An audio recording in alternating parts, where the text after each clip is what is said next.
finalmente os cientistas conseguiram identificar quem é Jack Stripador? Cientistas forenses dizem que finalmente identificaram a identidade de Jack, o Estripador, o notório serial killer que aterrorizou as ruas de Londres há mais de um século. Testes genéticos apontam para Aaron Kosminski, um barbeiro polonês de 23 anos e um dos principais suspeitos da polícia na época.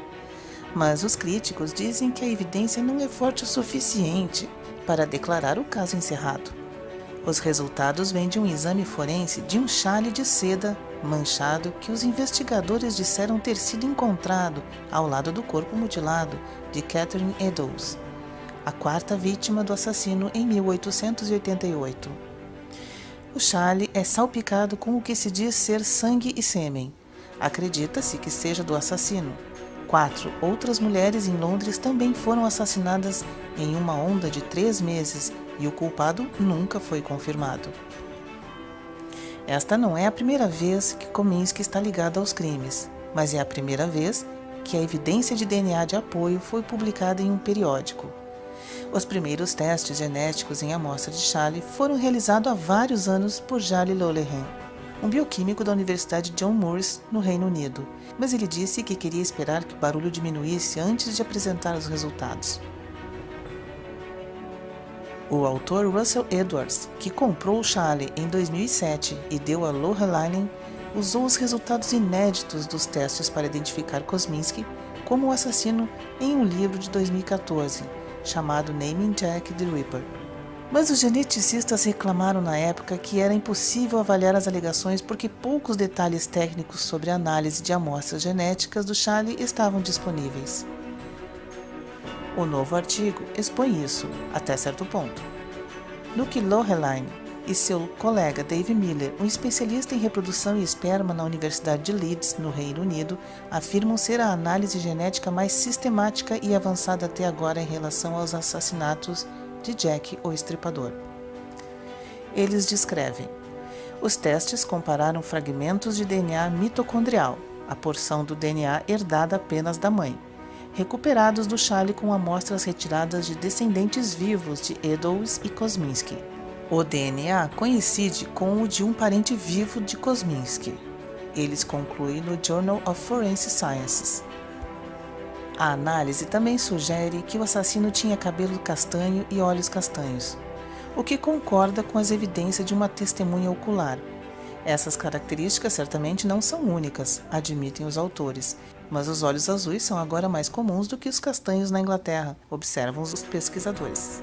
É improvável que os resultados satisfaçam os críticos. Detalhes importantes sobre as variantes genéticas específicas identificadas e comparadas entre as amostras de DNA não estão incluídos no artigo. Os autores afirmam em seu artigo que a Data Protection Act, uma lei do Reino Unido destinada a proteger a privacidade dos indivíduos, os impede de publicar a sequência genética dos parentes vivos de Eddowes e Kosminski. O gráfico do artigo, dizem eles, é mais fácil para os não cientistas entenderem, especialmente os interessados no verdadeiro crime.